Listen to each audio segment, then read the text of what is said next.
Non, la défaite allemande durant les deux guerres, pendant l'entre-deux guerres, durant les deux guerres mondiales en 1945, l'a amené, n'est-ce pas, sur la pluie de sanctions, à perdre, n'est-ce pas, à perdre un peu son rang au niveau international, mais sa puissance économique qu'elle a su maintenir, qu'elle a pu retrouver, lui donne un rôle de premier plan en Europe. Et quand on regarde la situation économique de l'Allemagne, qui a besoin des matières premières stratégiques, elle ne peut que, n'est-ce pas, se lancer, retrouver ses velléités impérialistes d'hier. La ministre des Affaires étrangères allemande actuellement, c'est un cas particulier. Hein. Elle vous rappelle celle qu'on appelle von Leyen, l'Union européenne, une faussaire. C'est-à-dire, elle vit de faux, sa biographie faussée, les diplômes sont faux. Je vous dis, hein, si c'est Annalena là, Braun, elle a un nom compliqué là. Braunbeck, c'est quoi là? Elle est comme, elle dit, von Leyen. Et vous vous demandez pourquoi des pareilles personnes arrivent, n'est-ce pas, dans les hautes fonctions. Ce n'est pas le fait du hasard.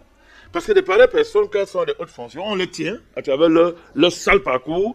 Elles sont capables de faire n'importe quoi. Parce qu'on les tient. On les tient. Donc vous avez von Leyen, vous avez la ministre des Affaires étrangères allemande.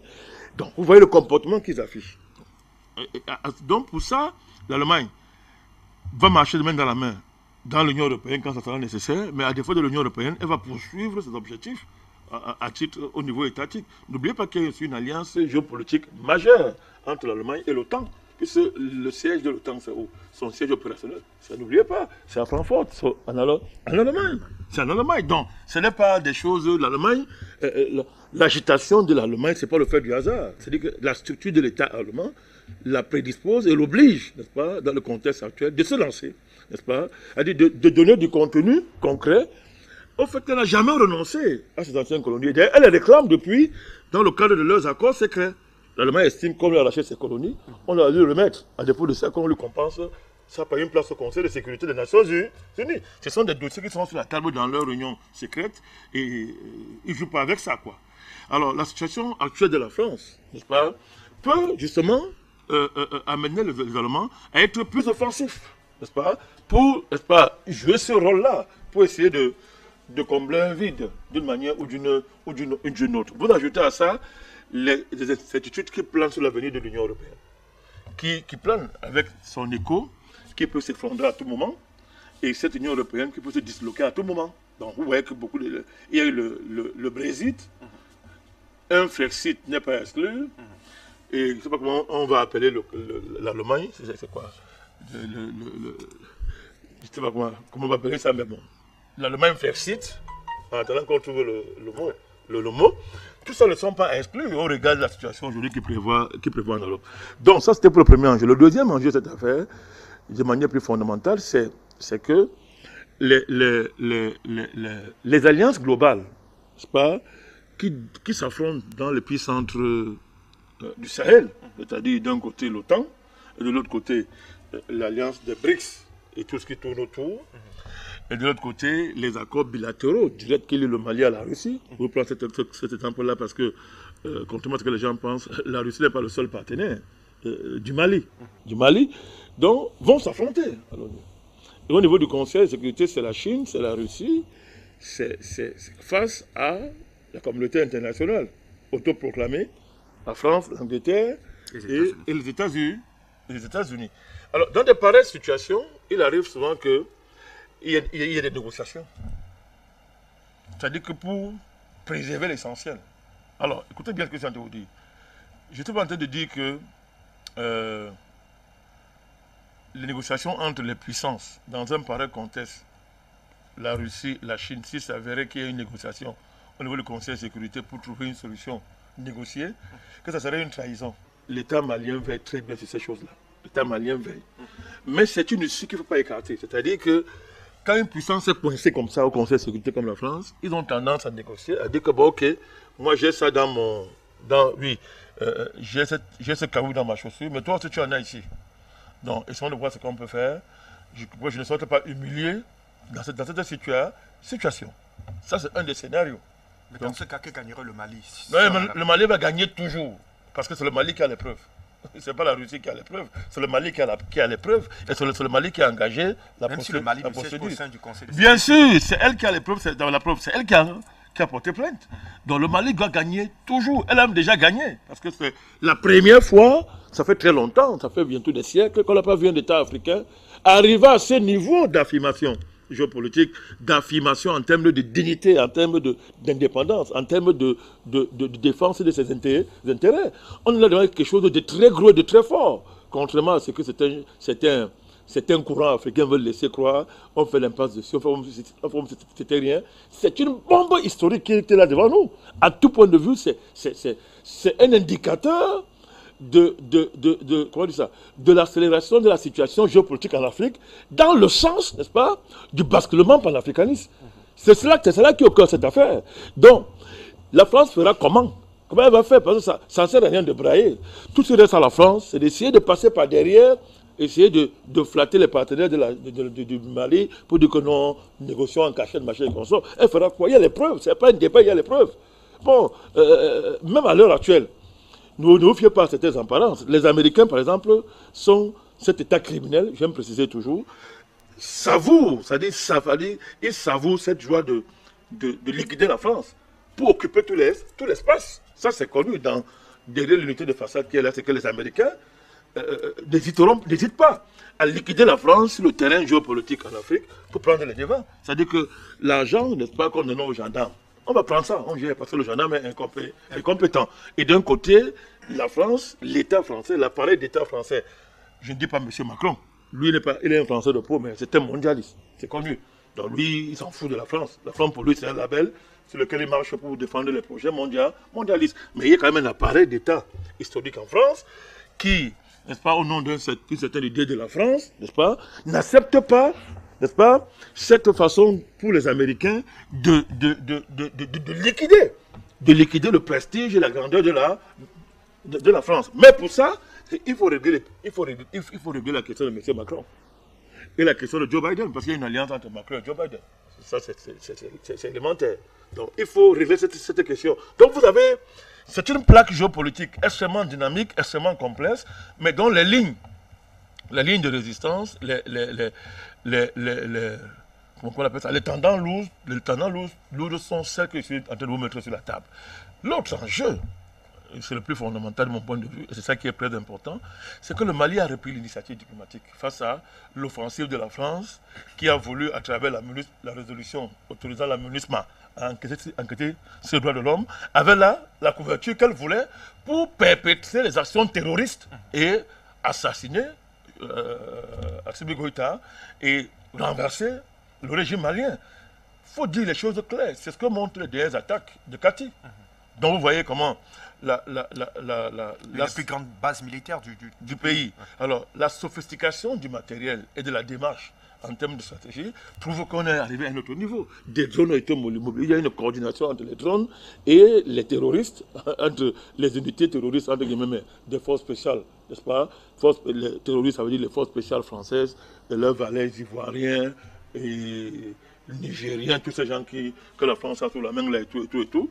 Vous voyez comment ça a été fait maintenant. Ce n'est pas la population qu'on a visée. Il était question d'en finir avec Assimi Goïta et le régime malien.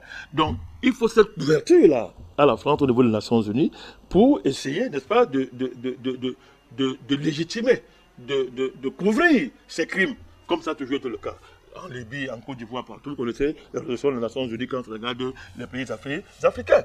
Donc, là, le Mali a tout renversé. Ça a commencé avec l'arrestation des 49 mercenaires militaires ivoiriens. Et là, l'expulsion du porte-parole de la MINUSMA, je crois, c'était lui. On l'a expulsé parce que c'est un petit sauvageon, n'est-ce pas? Et maintenant, cette affaire où on va à l'ONU, le Mali passe à l'offensive à un niveau très puissant. Dans un contexte même, il va être même difficile pour la France même d'essayer, je le dis, de négocier même dans le cadre traditionnel des négociations entre puissances et le Conseil de sécurité. Parce qu'à l'heure actuelle, la dernière nouvelle, c'est que Poutine considère que la France n'est pas un pays ami. Il a dit, Poutine considère que la France n'est plus un pays ami. Ça a une signification au niveau géopolitique.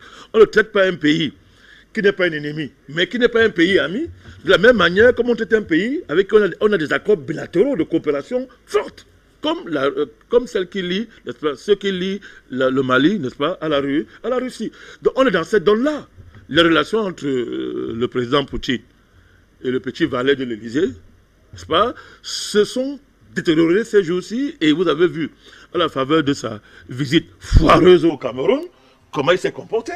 En pleine visite officielle, il s'est mis à attaquer violemment la Russie, à s'agiter, à attaquer le Mali, attaquer le Centrafrique, dans des termes, n'est-ce pas, de sauvagerie diplomatique à nulle autre part, pareil, montrant par là la faiblesse de la France. C'est-à-dire que parce que avant, la France, qu'elle contrôlait son pré carré, ne criait pas comme ça.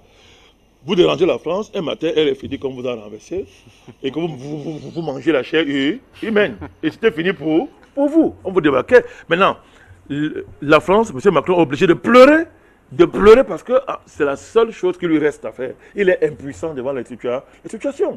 Donc cette impuissance géopolitique, c'est ça, n'est-ce pas, qui est derrière la démarche du Mali. Mais c'est quand même osé ça. Ça fait combien d'années, de siècles on n'a pas vu ça? Combien de siècles on n'a pas vu ça? Alors il y a une accélération de l'histoire en Afrique qui est extraordinaire. Et que le Mali porte, pas seulement le Mali. On peut parler actuellement au niveau de l'Afrique centrale, vous savez qu'il y a une dynamique de fusion entre la CEAC et la CEMAC. Et ce n'est pas placé sous les auspices de l'Occident. Donc il y a des dynamiques, et vous savez, les anti-biaistes primaires, quand ils voient ça, ils ne parlent pas, hein, ils ne disent rien. Tous ces gens-là qui ont voulu présenter l'Afrique centrale comme un lieu de ténèbres où rien ne bouge, ils sont tellement, c'est ainsi mal en point, qu'ils parlent pas, disent qu'ils ne savent pas quoi faire, mais les faits sont là. Les faits sont là. Bon, nous on dit ça depuis. Les faits confirment ce que nous on dit depuis des années. Ben, ce n'est pas de notre faute si on est plus vigilant, pour rester humble, vigilant, pour analyser cette situation-là, et qu'on assume un rôle d'avant-gardiste historique. On l'assume.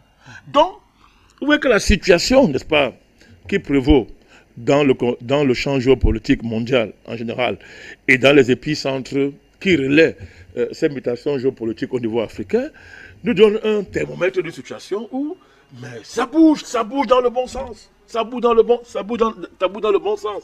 Et cette plainte, n'est-ce pas, qui est portée contre la sécurité, est un peu la quintessence de cette Afrique panafricaniste qui est debout et qui n'entend plus pour rien au monde, n'est-ce pas, céder sur les questions essentielles, n'est-ce pas, de sa survie, de son indépendance, de sa souveraineté et de la dignité de sa population, mais surtout de ses responsabilités internationales. Moi, je vous rappelle que le Mali est l'un des rares pays au monde, le premier, à reconnaître la République de Donetsk et de Lugansk. Et surtout celle de Taïwan, l'île de Taïwan comme appartenant à la là Chine. Encore, elle a réagi au niveau de la Chine. Elle a publié. Officiellement. Officiellement. Donc, il y a là une affirmation de nos responsabilités internationales que ça fait des siècles. Aucun pays africain n'osait. Tellement on était écrasé par l'impérialisme occidental, on était massacré par la France, qu'il n'y a même pas le temps de penser aux choses comme ça. C'était réservé à la France. C'est qui se prononçait sur tous les dossiers internationaux pour le compte de l'Afrique. Le jour où un pays africain parlait, c'est que la France lui avait autorisé que, bon, parle un peu. Sur ce dossier, il ne faut pas qu'on voit la France. Toi, parle un peu. Quand tu vas parler, démine-nous le terrain. Nous, on va intervenir à un niveau élevé. C'est à ce niveau où on était. Mais regardez aujourd'hui. Regardez l'Afrique aujourd'hui. Qu'il y ait des États qui détraitent, qu'il y ait des Bazoum, des Ouattara qu'on sort. Oh, ça ne nous intéresse pas. Ils seront balayés par l'histoire. Mais ce qui est important, c'est la dynamique. C'est la dynamique au niveau de la véritable société civile, au niveau de la vraie opinion publique, au niveau des présidents qui se démarquent et qui prennent de plus en plus d'initiatives. Vous comprenez? Même un monsieur comme Tshisekedi, qui fait honte à l'Afrique, mais a été obligé de constater que ce soit des parents américains ne peuvent rien contre lui. Ils l'ont rapidement livré à un petit État. Je ne dis pas au petit peuple rwandais. Petit État, pas le peuple rwandais, dirigé par Kagame, ce supplétif génocidaire, n'est-ce pas? Il a vu comment les Américains, on lui a dit que monsieur, on ne sanctionne pas le Rwanda. Et il a compris que le peuple a raison de commencer à faire des manifestations pour dire la Russie vient et il commence à ouvrir les yeux. Donc ça bouge. Ça bouge et c'est dans ce sens, c'est dans cette perspective qu'il faut inscrire ce dossier au Conseil de sécurité. Donc résumons-nous rapidement. Il ne s'agit pas de rêver. Nous n'avons jamais dit que l'ONU est l'endroit où on rend justice. C'est l'organisation criminelle à distinguer des membres de l'ONU. Attention. Quand nous on dit que l'ONU est une organisation criminelle, nous parlons de l'ONU en tant que structure fêtière. Nous ne parlons pas des États qui en sont membres. Les États criminels de l'ONU, on les connaît. C'est la France, les États-Unis, ce sont l'Angleterre. Voilà les États criminels de l'Union européenne, de l'ONU et leurs supplétifs. Mais nous parlons de l'ONU. C'est une organisation criminelle parce qu'elle est aujourd'hui au cœur de tous les complots contre le continent africain. Des complots d'une grande intensité criminelle. Oui, c'est de la criminalité de haut niveau, l'ONU. Alors, donc, on n'attend pas de l'ONU qu'elle dise la vérité, qu'elle fasse de la justice en ce qui concerne l'Afrique. Mais c'est un théâtre. Je veux dire quoi? C'est une plateforme qui a une portée symbolique majeure au niveau de la résonance en termes d'universalité qu'on lui a fabriquée, qu'on lui a donnée. Et à ce moment-là, le Mali fait très bien, en termes de sagesse diplomatique, d'aller agiter, vous comprenez, d'aller agiter cette plateforme qui revendique l'universalité. Eh bien, tu es universel, ok.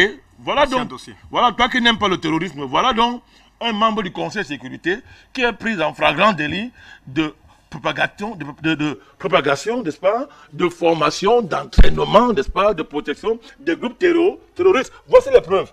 Alors nous, on va regarder l'ONU. Vous savez que le dossier ukrainien a montré la face du monde que cette organisation est dépassée par les événements. Absolument.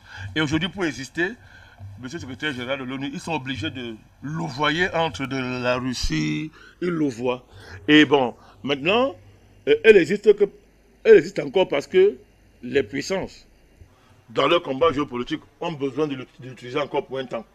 Mais bientôt, mon cher Ndoum, lorsque les avancées géopolitiques vont entrer dans la phase d'une irréversibilité opérationnelle, vous allez voir que les jours de ce machin sont comptés. D'ailleurs, la Russie a été claire. Il faut un veto au Conseil de sécurité pour l'Afrique. Ce n'est pas notre position. Hein. Nous, on ne veut pas un veto pour l'Afrique. Parce que nous, on veut un veto. Il faut réformer ce machin, tous les pays. Mais il faut que l'ONU soit une organisation démocratique. Pourquoi on dit que la démocratie est une bonne chose? Et à l'ONU, il n'y a pas de démocratie. Il y a les grands États, il y a les petits. Un pays, une voix. Cette affaire de Conseil de sécurité est dissoute complètement. Parce qu'elle ne sert à rien. Elle est dissoute et on la réorganise dans le sens de la mettre en cohérence avec les enjeux nouveaux du monde. Vous comprenez ça? Mais c'est déjà un pas que la Russie dise, soit en premier lieu pour dire que monsieur, nous on demande un droit de veto pour le continent africain. C'est la seule puissance du Conseil de sécurité qui le dit. C'est la seule. L'Occident ne l'a jamais dit. Même la Chine n'a pas encore dit. La Russie dit qu'il faut un droit de veto. Mais il y a plus, mon cher Fabrice, la Russie a dit que nous allons équiper les armées africaines d'armes de pointe. 1. 2. Nous allons amener l'Afrique dans l'espace. Bon, entre les deux, il y a une chose qu'on ne dit pas, je ne vais pas le dire ici. On va doter les Africains des armes stratégiques, décisives. Ce n'est pas de la philanthropie, non. Non. Je l'ai dit ici, fatigué, que la civile de la Russie l'oblige à construire des alliances globales qui correspondent à sa vocation géopolitique. Et l'Afrique est le continent qui, par excellence, est le meilleur partenaire naturel de la Russie. Donc, convergence d'intérêts, je l'ai dit ici, qui aboutit donc au plan géopolitique et au plan géomilitaire, donc au plan stratégique, n'est-ce pas, à cette nouvelle donne géopolitique et géomilitaire, cette nouvelle donne stratégique. Ceux qui font de la géostratégie comprennent quand je parle de stratégique. C'est-à-dire quand on dit stratégie, on est au niveau de l'équilibre des puissances au niveau mondial. Au niveau militaire, à l'échelle mondiale. C'est ça qu'on appelle les questions stratégiques. Vous comprenez un peu. Donc, vous voyez qu'on arrive à une situation où, mon cher ami, la Russie comprend que pour sa survie en tant qu'État, il ne s'agit pas seulement de sécuriser une profondeur russe, même en Ukraine. Il est question d'équilibrer la puissance dans une nouvelle donne mondiale sur le plan géomilitaire qui fait que l'Afrique soit désormais dans le rang des puissances stratégiques. C'est ça que ça veut dire. Mais ça, c'est une révolution au niveau de la scène stratégique mondiale. C'est une révolution. Et je dis encore, allez prendre le soin de lire les